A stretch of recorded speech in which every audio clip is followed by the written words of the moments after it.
Welcome to Still Moments Studio. Today I'm going to take you through a step-by-step guide of how to create this winter scene. In the background there's some texturing using rubbing alcohol. I'll demonstrate how to do that as we go along. Some of the things you're going to need in order to create this winter scene is isopropyl alcohol. I used and I recommend 91% or as high an alcohol content as you can find. The alcohol charges the wet on wet, meaning it pushes the pigment to one side, and that creates this unique texture. I have a spray bottle nozzle on top here. You could use a smaller spritzer bottle. This would have a fine water droplet. I decided I really did want the larger water droplets for my look, but either will work. You'll also need 4 paints: ultramarine blue or French ultramarine. Oxide of chromium is the green that I generally prefer, but any green would work. Lamp black or any black, and then just a little bit of brown like burnt umber. You'll need 2 brushes, a cat's tongue brush. This is considered to be 3 brushes in one. It's very wide, so it's similar to a flat or an oval. It's also very thin if used on its side, so I could use this as a round. It also has that very, very fine point. This cat's tongue brush is a very cheap one from King's Art, size 10. Manufacturers call these brushes different things, so use the search term cat's tongue brush, pointed oval wash, or oval wash, and then look at how pointed and long the tip is or that you want.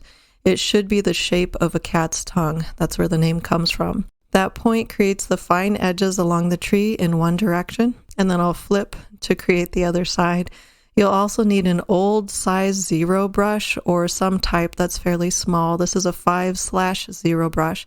This is a very old brush, and I have it marked that it no longer keeps a point, so I can use this and damaging it won't matter. I will give a warning that isopropyl alcohol could potentially degrade the glue inside your brush's ferrule. That's this spot right here, depending on the glue, and cause the brush to lose some of the hairs. The second warning is that if you use a real sable hair brush, the alcohol will strip the natural hair fibers of their oils, and you'll need to condition the bristles of your brush to restore it and keep it in good condition. So that's something to keep in mind. That's why I'm intentionally using an inexpensive synthetic sable cat's tongue brush. So if, as I'm painting, I can go back in and touch up when the alcohol is still wet, and I'm not going to damage a good brush. This small brush I will dip directly into the alcohol. You will also need a palette and a water dish. I also recommend that you have some paper towels off to the side for water control or to test the color as you work.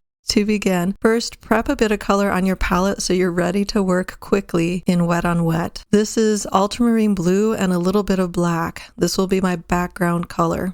Once I have my color ready, I'll scrape it along the edge to keep all that color within the palette, and I'll go over, dip my brush in the water, keep the brush fully loaded with water, and bring that over to create an oval on the paper just with the water.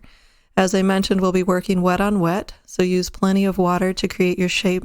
Then we'll charge that watery shape with a little bit of that black and blue. For the center, I dry off my brush and pull a little bit of that color into the middle so it blends lighter, like a tunnel look.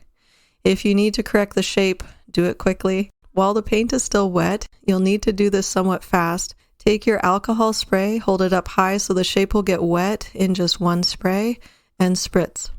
The alcohol pushes the paint into the puddles that you see. Don't put on too much rubbing alcohol. I'm not going to spritz 1 more time or 2 more times. You may be able to get away with 2 spritzes, but after that, it'll start to damage your paper. You need to fully let this dry before you can take the next step. We're going to paint 2 light blue trees in the background, a little off-center. With the cat's tongue brush, mix up a light shade of ultramarine blue and just a hint of green, a very soft color here. Paint the center of the trunk and then add the branches to one side. Keep your brush up high, just the upper tip of that narrow side, to create these small trees. Using the edge of the cat's tongue brush, then flip the brush for the other side. While the paint is still wet, you have the option to dip the small brush in the alcohol and add some random horizontal lines to hint that snow is on the branches. This step is completely optional.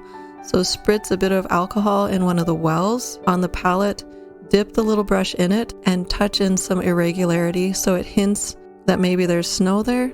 You don't want too much alcohol or it will push too much of the paint back. We just want a little bit of push in the paint. If your tree dries before you get to this step and it doesn't work, there's no pushback in the paint, don't worry about it. Simple trees look beautiful as well. This step just adds a little bit more of a complex look, but it isn't a deal breaker to creating an amazing final snow scene. So 2 trees in this color. Again, while it's still wet on wet, take my little brush, dip it in the alcohol, and just create some randomness in there to hint that maybe there's some snow on some of the branches. You can do the next 2 middle trees on the right almost right away because they're not going to touch the blue trees. So these next 2 trees will be half ultramarine blue and half oxide of chromium. That's my green. This is going to create a nice cluster on the right third of the oval on this side. For the first tree, locate the trunk, then build out the branches. I'm painting wetter than you need to create evergreen trees. You could work a lot drier than this, but because I want to add that slight touch of alcohol, I need that wet on wet, fully charged effect to create that secondary effect. You can go a lot drier than this to create evergreen trees.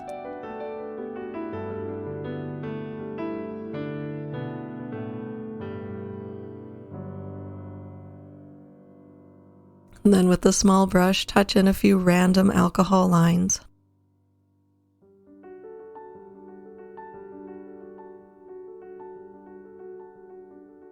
Let that first tree dry a little bit. Then the second tree, just kind of squeeze that in there. This tree will only be seen about to its halfway point, so don't worry too much about the lower half.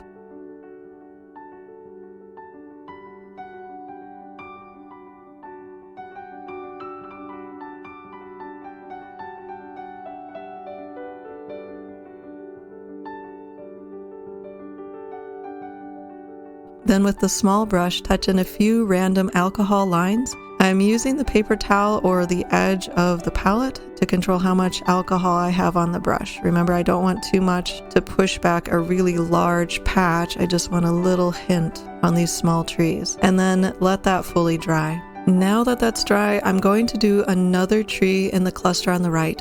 I'm going to leave it really squished into the side of the oval to create a nice dense cluster on that side. So this is ultramarine blue, oxide of chromium, my green, and a bit of black to make it darker and a lot more imposing than the other trees. Locate the trunk, then build out the branches. I need to still remember to keep my brush up fairly high on the upper branches, and then I can lay the brush down longer and longer as I create the bottom. Then flip the brush and do the other side, or if it's easier, you can change hands.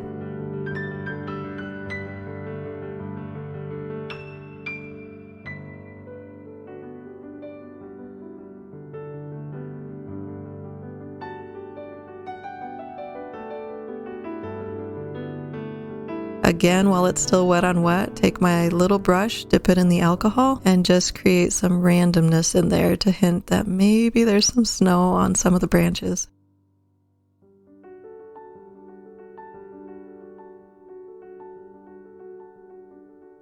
The last tree is the same mixture as its partner on the right side. So again, it's ultramarine blue, oxide of chromium, my green, and then black. So again, fairly rich and dense. I can test the paint on my paper towel to make sure that I have the color tone and the depth of color that I want. Hold the brush fairly upright on its narrow side to tap out those branches, random and full as they go to the bottom. Still a fair amount of water in your loaded brush. Then flip the brush and do the other side.